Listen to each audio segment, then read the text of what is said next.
Assalamualaikum warahmatullahi wabarakatuh. Ya, jumpa lagi dengan Bang Jo. Iya. Ini hari kita bongkar lagi. Ada yang harus dibongkar ya. Karena apa omongan dari oknum-oknum apa keturunan imigran Yaman nih sakit, terutama Lutfi bin Yahya dan Rizik Syihab ya dan yang lain-lain ya. Omongan tentang apa? Tentang Utsman bin Yahya ya. Utsman bin Yahya dulu mufti Belanda ya, bukan mufti Indonesia tapi mufti Belanda. Nah, datang datang si Lutfi bin Yahya. Dia menganggap Utsman bin Yahya itu mufti yang pertama dan mufti yang terakhir. Ya, karena nggak ada bangsa Indonesia yang mau menjadi mufti Belanda ya, yang menerima gaji 100 gulden. Ini bukan fitnah ya. Nah, Rizik Syihab pun bilang Utsman bin Yahya itu bermanuver dia, ibaratnya gitu ya. Ibaratnya bermanuver supaya apa? Supaya untuk menyelamatkan umat Islam. Begitulah kira-kira ya, kira-kira maknanya ya. Tapi kata-katanya saya nggak ingat. Tapi dia Rizik Syihab nih membela mati-matian ya Utsman bin Yahya, yang dia itu suatu strategi gitu. Strategi untuk melindungi umat Islam pada saat itu mungkin gitu ya. Itulah kata-katanya yang bisa terekam sedikit ya. Entah benar entah enggak, lihat aja sendiri apa kata-katanya si Rizik Syihab ya, apa kata-kata dari Lutfi bin Yahya ya, yang mereka ini imigran Yaman suku Yahudi ya, suku Yahudi yang mengaku keturunan Rasulullah. Apakah Rasulullah darahnya Yahudi seperti mereka? Tentu tidak ya. Ini kita bongkar lagi, ada dari apa ya, kita bongkar lagi ya, nanti ada itu linknya ya. Nah, kita saksikan aja. Assalamualaikum warahmatullahi wabarakatuh. Langsung saja pada malam hari ini saya ingin membukakan salah satu manuskrip di tahun 1886 ini yang ditulis oleh Mufti Batavia yang bernama Utsman bin Yahya, yang ditunjukkan kepada Senok Horgonya. Kemarin kan sempat ada, wah emang tahu, ada yang tanya gitu, emang tahu ada surat permohonan perlindungan kepada Belanda dari Mufti Batavia, ya kita tunjukin. Ya ini ya, nanti kalau ada orang sudah ditunjukin masih kekeh, kita sampaikan bahwa Utsman bin Yahya ini bukan hanya sekedar antek Belanda, tapi memang dia loyal, sangat pro, sangat loyalitas kepada pemerintahan Belanda. Nah ini nih, monggo Pak Sakur, di zoom dulu. Ini saya bacakan nanti ya. Sudah? Bismillahirrahmanirrahim. Surat ini ditulis oleh Mufti Batavia Utsman bin Yahya yang ditunjukkan langsung ke Senok Horgon, yang ditunjukkan kepada pemerintah Belanda. Di sini ada namanya Betawi 30 Agustus 1886. Surat ini dibikin oleh Mufti Batavia Utsman bin Yahya untuk pemerintah Belanda melalui Senok 2 tahun sebelum terjadinya geger Cilegon. Dengerin ya. Sebelum saya bacakan, ingat dari tahun 1882 sampai 1886 ini memang Banten ini lagi betul-betul diuji. Kita paham ya. Karena Batavia ini, kenapa jadi Batavia? Dulu ini Sunda Kelapa. Belanda, pemerintahan Hindia Belanda ini yang dikatakan Habib Utsman bin Yahya sebagai pemerintah yang sah, sebenarnya tidak bisa dikatakan pemerintah yang sah karena Belanda merebut kekuasaan dari Kesultanan Banten. Makanya Sunda Kelapa dijadi Batavia. Itu harus jadi catatan. Kira-kira logikanya, kita orang pribumi, ada rumah digusur sama orang pendatang, marah nggak kita? Pasti marah. Dulu Sunda Kelapa, kenapa jadi Batavia? Karena direbut paksa oleh pemerintahan Belanda. Nah terus kemudian sebelum ada surat ini ya, di tahun 1882 sampai terjadinya Krakatau itu Pak, wilayah Banten ini kan lagi diserang penyakit pes. Jadi penyakit pes ini burung, hewan-hewan itu bisa mendadak mati.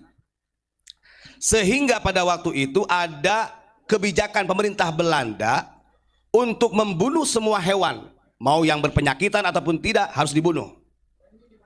Maka kerbau itu harus dibunuh, karena kalau tidak dibunuh justru malah diancam oleh Belanda. Kan begitu. Nah terus akhirnya sementara kalau kerbau-kerbau hewan-hewan itu dibunuh semua kan tidak ada tempat. Setelah dibunuh semua akhirnya kan malah menjadi merusak evolusi. Akhirnya penyakit ini menyebarlah kepada masyarakat. Pada waktu itu ulama-ulama kita yang ada di Banten, waktu ketika Syekh Abdul Karim Banten, pemegang ekstafet Thariqah Qadiriyah Naqsabandiyah menjadi khalifah pertama, dia pulang ke Tanara, ke Banten, dia sengaja mengumpulkan masyarakat termasuk santri-santrinya yang memang sengaja untuk melawan pemerintah Belanda. Kan begitu. Sebenarnya dari mulai tahun 1882 sampai 1886 itu sudah sering jadi kontak fisik. Bahkan kalau secara kekuatan nggak ada apa-apanya, mereka kalah. Ketika ada perlawanan-perlawanan dari masyarakat Banten pada waktu itu, akhirnya Mufti Batavia ini bikin kitab yang namanya Manhajul Istiqomah, sama kitabnya itu yang bernama Nasihatul Anikoh. Yang di situ kitab yang ditulis oleh Mufti Batavia ini menjelaskan bahwa masyarakat Banten, kaum petani, kiai-kiai, ulama-ulama thariqah itu sebagai pemberontak, sebagai gurur, makar melawan pemerintah yang sah. Kan nggak logis. Justru Belanda ini mengambil paksa dari Kesultanan Banten, karena dulu Kesultanan Banten luasnya itu Banten, Jakarta, Bogor, itu Kesultanan Banten tuh. Makanya kalau sekarang di Bogor banyak Habib ya jangan aneh. Karena kekuasaan Kesultanan Banten dulu. Nah terus kemudian ketika ada fatwa dari kitab Manhajul Istiqomah, nanti ditulis di sini, sama Nasihatul Atikoh, ternyata Mufti Batavia Utsman bin Yahya sudah ditegur oleh Syekh Nawawi Banten dan Syekh Junaid Betawi. Ini ada. Ketika dapat teguran dari Syekh Nawawi melalui kiriman surat dari Mekah oleh Syekh Nawawi dan Syekh Junaid Betawi, ketar-ketir Mufti Batavia, nervous dia. Makanya dia akhirnya sembunyi-sembunyi mengirim surat ini di tahun 1886 kepada pemerintahan Belanda melalui Senok. Saya bacakan. Nah itu kronologi singkatnya seperti itu. Jadi si Mufti ini yang dibela-bela sampai sekarang sama Muhibinnya tuh, disanjung-sanjung, dia sangat loyal. Nih saya bacakan.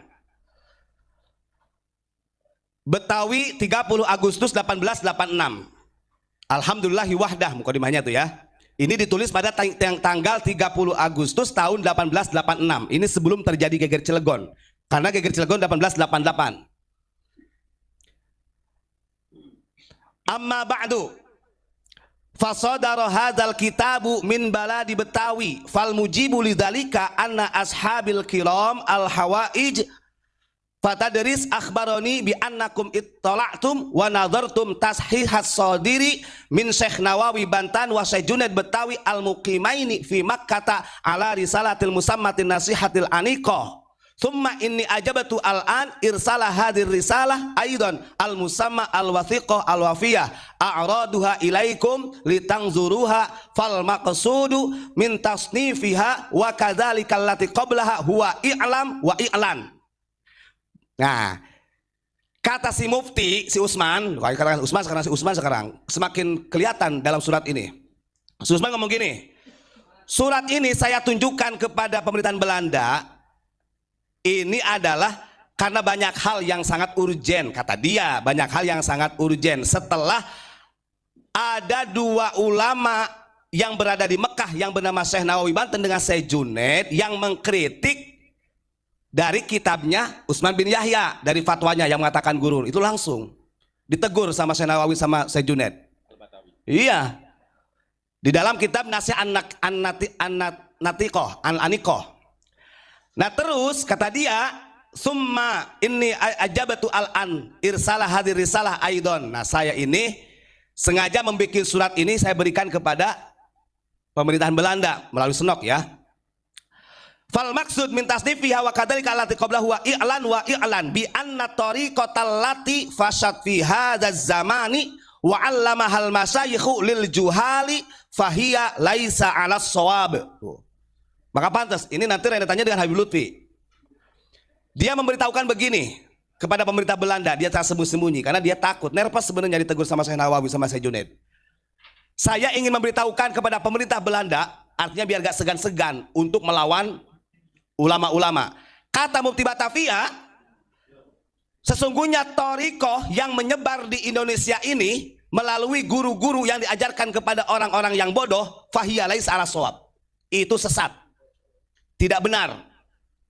Tuh kan? Sementara yang mempelopori untuk geger Cilegon, perlawanan melawan pemerintahan Belanda itu dari Syekh Abdul Karim yang ada di situ sanadnya. Syekh Abdul Karim Banten, karena dia sebagai khalifah pertama dari Ahmad Khatib.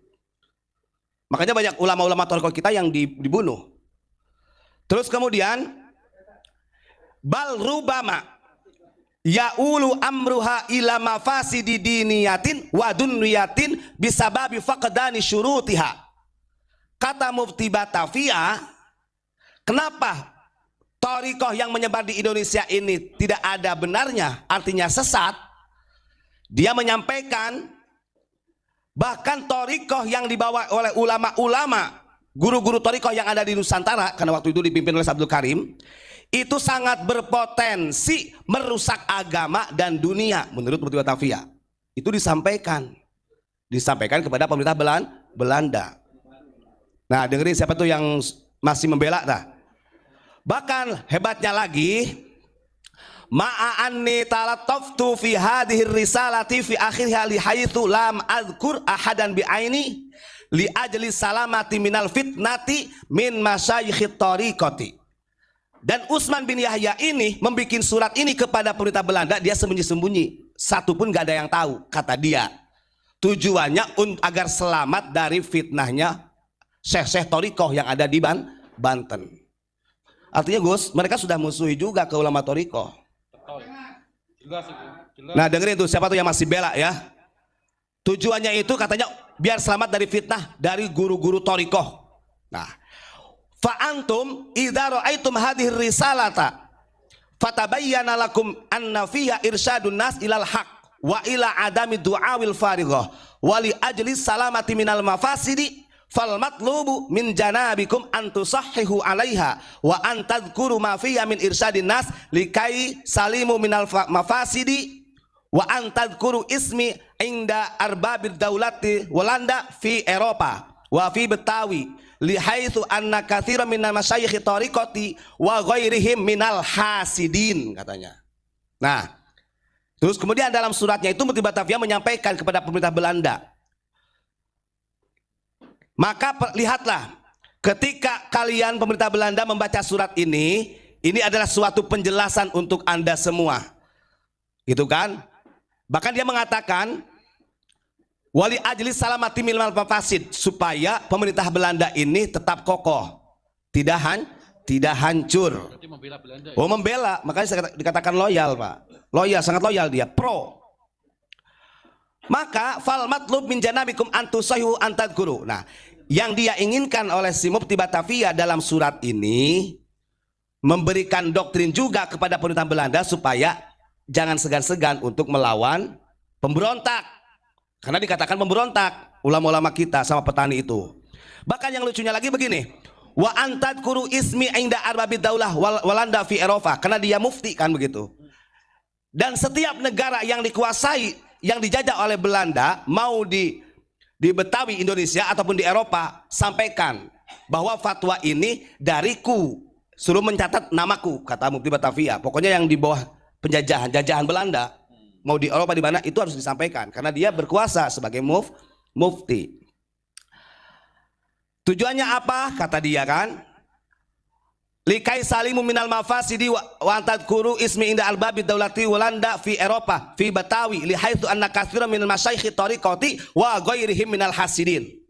Dia menyampaikan karena ulama-ulama thariqah yang mempelopori untuk melawan pemerintah yang sah, kata mufti, itu orang-orang hasud, orang iri dengki.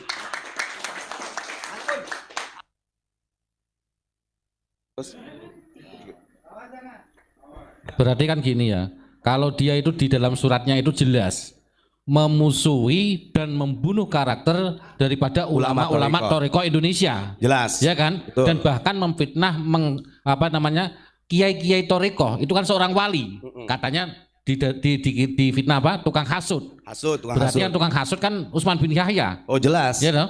Berbahaya ini. Dia menyatakan meminta kepada pemerintah Belanda ini suruh disebarkan kepada setiap pemerintah Belanda yang menjajah di beberapa negara, dan itu catatannya harus memakai catatan Utsman bin Yahya. Itu catatannya, Gus. Nah, dia ini kenapa nulis begini? Yuriduna as-si'ayah ila halaki, katanya gitu. Karena kalau tidak dilawan, kata si Mufti ini, kalau nggak dilawan, mereka ulama-ulama Thariqah itu katanya sangat ingin memusnahkan saya di Nusantara, gitu kan? Aslinya dia udah nervous, takut Pak, udah ketakutan, minta perlindungan sama Belanda. Kita buktikan nih bahwa dia meminta perlindungan ke Belanda. Begini kalimatnya di 3 baris terakhir. Walaula adulal walanda fi ardi Jawi wa ghairiha lamastaqarrari al iqamatu bi Betawi. Kata Mufti Batavia ketika mengirim surat ke pemerintahan Belanda begini, karena kalau bukan karena kedaulatan, kebijakan, kekuatan dari pemerintahan Belanda, lamastaqarrari al iqamatu bi Betawi. Gak mungkin saya bisa menjadi penduduk Betawi. Gak mungkin saya bisa tinggal di Betawi. Gitu. Jadi dia meminta keadilan Belanda ini untuk membackingi. Karena dia sudah takut ditegur Syekh Nawawi, ditegur Syekh Junaid. Ini orang nggak punya malu ini sebenarnya. Nah gitu kan. Makanya dia ada kalimat begitu, meminta perlindungan dari Belanda sebagai backing supaya dia tetap tinggal di Betawi. Nyata sampai sekarang para habaib Ba'alawi masih ada di Indonesia. Siapa berarti? Dasar daripada Halo, gimana? Siapa Utsman bin Yahya? Sudah tahu? Ini bukti ya. Nah, buktinya ada, salinan tulisannya ada dari Belanda. Diambil oleh ulama Nusantara, ya. Dia mempunyai bukti, kopi salinannya. Nah, gimana? Gimana Rizik Syihab suku Yahudi, ya? Saya nih yang menetapkan nih suku Yahudi dengan DNA ente. Ya. Gimana fitnah? Ente yang fitnah. Iya dong. Fitnah ya. Ngaku ulama besar. Ya Allah, ente itu kadang-kadang ya tukang fitnah ente, ya. Ya. Ente terbukti secara masif struktur untuk menguasai. Berapa kali ente mau melengsarkan Jokowi, ya. Ya, berapa kali ente mau makar ente. Nah, ente juga mendukung ISIS ente, ya. Nah, ente mendukung ISIS. Ente itu ente bilang rekam jejaknya ada. Kurang ajar ente. Rizik Syihab suku Yahudi ingin menurunkan presiden, kurang ajar ente. Ya, ini kita lanjutkan lagi betapa bangsatnya Utsman bin Yahya. Dia meminta Belanda, meminta perlindungan Belanda sehingga jatuh korban. Mau perlindungan bagaimana? Dengar aja ya. Sehingga jatuh korban itu. Ulama-ulama kita digantung, ya, banyak yang ditangkap. Ya, dengarkan aja lagi, ya. Dengarkan lagi. Assalamualaikum warahmatullahi wabarakatuh. Belanda, yang lucunya lagi di bawahnya nih, dengerin. Karena takut ketahuan dia. Hadza ma ukhbirukum wa arju min janabikum jawab kitabi bil arabiyati, katanya Pak. Mau ngapusi. Jadi dia itu si Utsman bin Yahya ngirim surat. Terakhirnya saya mohon dengan sangat secepatnya harus dibalas surat ini kepada pemerintah Belanda, tapi menggunakan bahasa Arab katanya. Kebaca sih ya, kebaca sama kita beleguk sih ya. Kita orang bodoh. Watas hiha hadri salabil afrenjiyah, atau menggunakan dengan bahasa Perancis katanya. Dikiranya orang Indonesia bodoh-bodoh. Ini bocor. Awas, ini manuskrip yang bocor dari Belanda sudah ada di tangan Ponpes Unik. Awas, hati-hati. Sampai kapanpun, kalau secara karakter muftinya saja seperti ini, mengatakan bangsa kita justru sebagai gurur, ulama-ulama thariqah kita disebut orang-orang yang hasud, orang yang sesat, sampai kapanpun karakteristik ini gak akan pernah luntur dari duriah-duriahnya. Sama. Maka jangan salah, Syadziliyah yang dipegang oleh Habib Lutfi itu, kenapa Syekh Ibrahim bin Yahya dirubah? Kan begitu.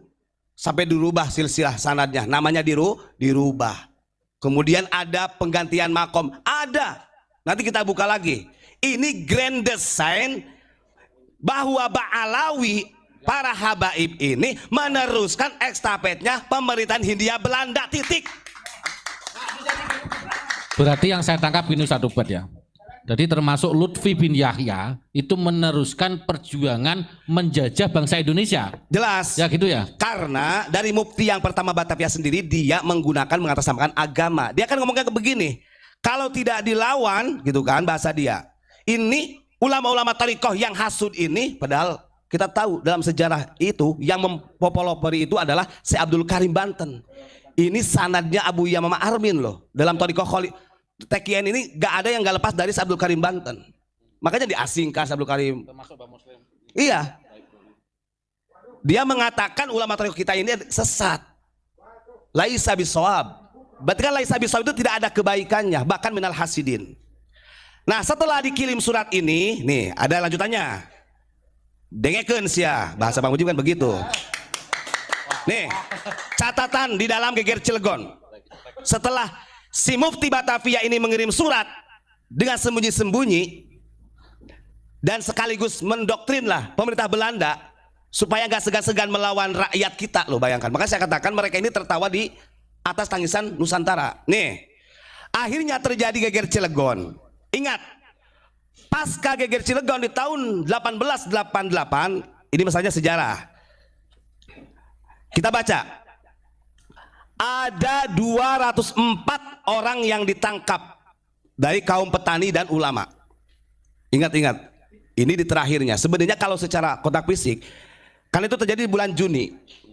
Tahun berapa itu? 88 ini. Nah, di akhir Juni, akhirnya mereka mengadu nih dengan Mufti Batavia. Memang ada anjuran yang harus ditangkap ini adalah ulama-ulamanya. Mereka tahu karakter ulama Nusantara, orang Nusantara ini petani semua. Kalau sama ulama kan tunduk, Pak. Maka dari petani dengan ulama-ulama yang berjuang pada waktu itu ada 204 yang ditangkap. Di antaranya 94 orang kemudian dibebaskan, 89 orang dihukum kerja paksa selama antara 15 tahun dan 20 tahun. Dan 11 orang dihukum mati. Kalau tidak ada fatwa dari Mufti Batavia pada waktu itu gak akan terjadi ini. Karena dia mengatakan gak ada benernya tuh ulama toriko itu mereka gurur semua, akan merusak agama dan dunia. Kita orang Nusantara disebut perusak agama pada waktu itu. Maka pantas kalau sekarang dunianya banyak yang pemerintah togut ke kita, ulama-ulama kita kayak celeng, pantas. Uang muftinya juga kayak gitu. Ya ini gini Ustaz Ubaid. Berarti kan bisa diambil kesimpulan dari sejarah ini, berarti paham mereka bukan paham Ahlussunnah wal Jamaah atau Sunni, ya, tetapi betul. paham Habib Yahudi ini adalah paham Wahabi. Jelas, betul. Pokoknya silakan lah, mau yang menentang viralkan seluruh dunia nih video ini ya. Kita manuskripnya lengkap, manuskripnya tenang aja, jangan takut. Bahkan hukuman mati terhadap ke-11 orang tersebut dilaksanakan hampir 1 tahun setelah pecahnya pemberontakan. Kelompok pertama dikirim ke tiang gantung pada tanggal 15 Juni 1889. Ngeri gak? Jadi di tanggal 15 Juni 1883 sebagian dari 11 orang ini dibawa ke tempat hukum gantung. Bayangkan ulama kita, nanti ada nama-namanya yang dihukum gantung itu. Nah ini kan muncul potensi sampai seperti ini gara-garanya ada kitab yang namanya Manhajul Istiqomah karya Utsman bin Yahya sama kitab tadi apa namanya satu lagi tuh Al-Aniqah itu. Padahal kitab ini sudah ditegur keras oleh Syekh Nawawi sama Syekh Junaid Syekh Junaid Betawi. Dia nerpes minta perlindungan kepada Belanda. Nah ini kelihatan ini ya. Dan terdiri dari 5 pemberontak menurut mereka. Ingat-ingat kalimatnya, di masa pemerintahan kolonial Belanda gak ada satupun dari ulama kita yang dikatakan orang alim. Semuanya pemberontak. Menurut mereka pemberontak. 5 orang yang pertama kali dihukum gantung tahun 1889 pada tanggal 15 Juni dihukum mati, Pak. Masa gak sadar-sadar orang Indonesia kalau kita tahu kayak gini. Terus kemudian dari 5 pemberontak menurut mereka bernama satu Samidin, Taslim, Kamidin, Haji Muhammad Akhya dan Haji Mahmud, ini kiai. Pesta penggantungan yang kedua berlangsung di Cilegon sekitar 4 minggu kemudian, yakni pada tanggal 12 Juli 1889. Keenam orang yang berdiri di penggantungan, kan yang 5 sudah, yang 6-nya lagi adalah Dulmanan, Kiai Haji Dulmanan, terus Sakimin, Kiai Haji Hamim, kemudian nah ini nama-namanya ya. Nah, orang-orang ini adalah murid-murid daripada Syekh Abdul Karim. Makanya kalau dilihat kan ada tuh di YouTube, cuma di YouTube kurang lengkap. Syekh Abdul Karim itu begitu pulang ke Indonesia, sebelum wafatnya Syekh Khotib Sambas, melihat kondisi bangsa Indonesia seperti ini, dia langsung memerintahkan 3 muridnya, 3 murid dari Syekh Abdul Karim yang ada di Banten untuk mengumpulkan massa lawan. Ini waktunya jihad.